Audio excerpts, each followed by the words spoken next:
The massive warship Nemesis emerged from the fold in space-time, its obsidian hull absorbing the faint light of a distant sun. Commander Elara Kesh stood at the observation deck, her eyes fixed on the blue-green sphere that had once been home to humanity. Earth. 3,000 years had passed since the Great Exodus, when their ancestors had fled into the cosmos, driven away by beings they called the Usurpers. Tactical assessment, Elara commanded, her voice steady despite the weight of history pressing down on her shoulders. Earth's biosphere has recovered significantly, reported Science Officer Tamir, his eyes reflecting the holographic data streaming before him. Usurper structures occupy approximately 30% of the surface. Atmospheric composition indicates terraforming to suit their physiology. Elara nodded. The Usurpers, a silicon-based hive consciousness that had appeared without warning in the 22nd century, had systematically purged humanity from its cradle. They had not followed when survivors fled to the stars. Perhaps Earth was all they wanted, or perhaps they couldn't survive the void of space for long. Life signs? She asked. Concentrated in the former continents of Asia and North America, Tamir replied, estimated population, 9 billion usurpers. 9 billion. Almost the same number as humans had been when they were forced to flee. The symmetry wasn't lost on Elara. Behind her, the bridge crew of the Nemesis worked in focused silence. They had been born among the stars, raised on stories of Earth, not as a mythic paradise, but as a birthright stolen. For 3 millennia, humanity had survived, then thrived, then evolved across 1,000 worlds.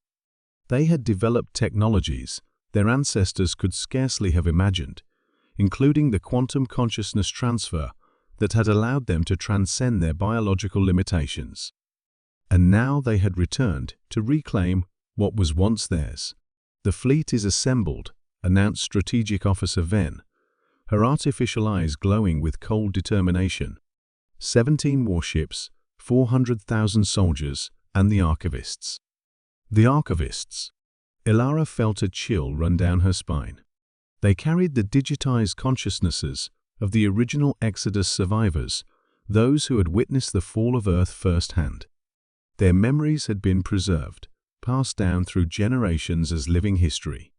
They had waited 3,000 years for this moment. The usurpers are broadcasting, said Communications Officer Leon. They've detected our presence.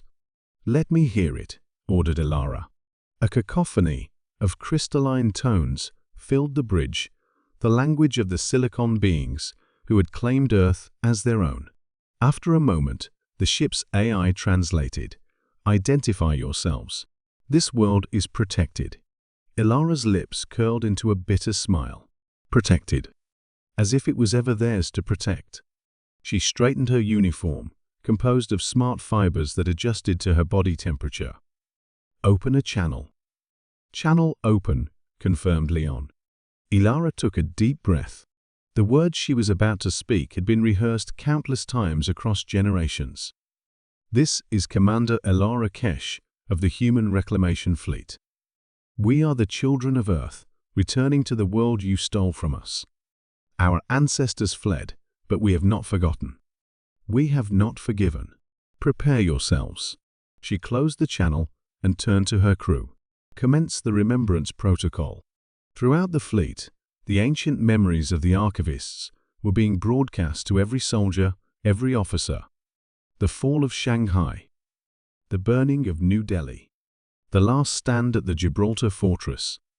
The weeping children boarding evacuation ships, watching their home world shrink to a pale blue dot in the darkness. These were not their personal memories, yet they felt them as their own. The terror, the grief, the rage of their ancestors flowing through their consciousness like an electric current. On the Nemesis, Elara received the memories too. She saw through the eyes of a woman named Sarah Chen, her many times great-grandmother, as she fled across a burning landscape, carrying a child and a small device containing humanity's collected knowledge. She felt Sarah's despair as the ship left Earth's atmosphere, and her fierce determination that one day her descendants would return. When it was over, Ilara opened eyes that glowed with an inner light, the neural enhancements that linked her to her ship and fleet. "The usurpers are mobilizing defenses," reported Ven. "Energy readings indicate weapons charging." "They fear us," said Tamir, studying the data. "After all this time, they still fear the return of humanity." "And they should," Ilara replied. "Tactical. Target their primary energy nodes. Deploy the quantum disruptors. First, their crystalline networks won't withstand the entanglement collapse."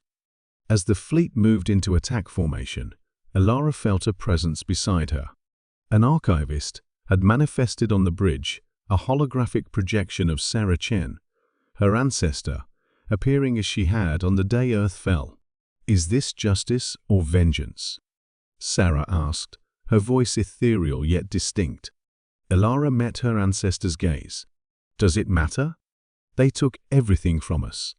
"They took a world," Sarah corrected. "But look what we became without it. Humanity thrives across hundreds of star systems.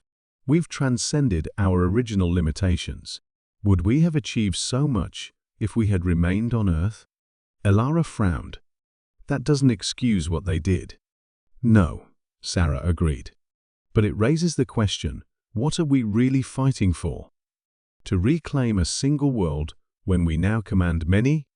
To exterminate those who have made Earth their home for thousands of years?" The first volley of weapons fire illuminated Earth's atmosphere, brilliant against the backdrop of space. The usurpers' crystalline defenses shattered under the onslaught of quantum weaponry. "They didn't ask permission," Ilara argued. "They drove us away and took what was ours." "Yes," Sarah acknowledged. "And now we're powerful enough to do the same to them. Does that make us the righteous returning heroes? Or just the next usurpers?" Ilara watched as the battle unfolded below. The usurpers were fighting back with unexpected ferocity, not just for survival, but for their home, a home they had occupied for far longer than humanity ever had. A message flashed across her neural interface. The usurpers were broadcasting again. This time, a continuous stream of images, 3,000 years of their civilization on Earth. Cities built in harmony with the recovered ecosystems. Art created from crystal and light. Generations born and raised on the planet they had only ever known as home. "They're showing us their history," Tamir said quietly. "Their connection to Earth." Ilara stared at the images, her certainty wavering. "Hold position," she ordered suddenly. "Commander?" Ven questioned. "I said, hold. Cease fire and maintain defensive posture only."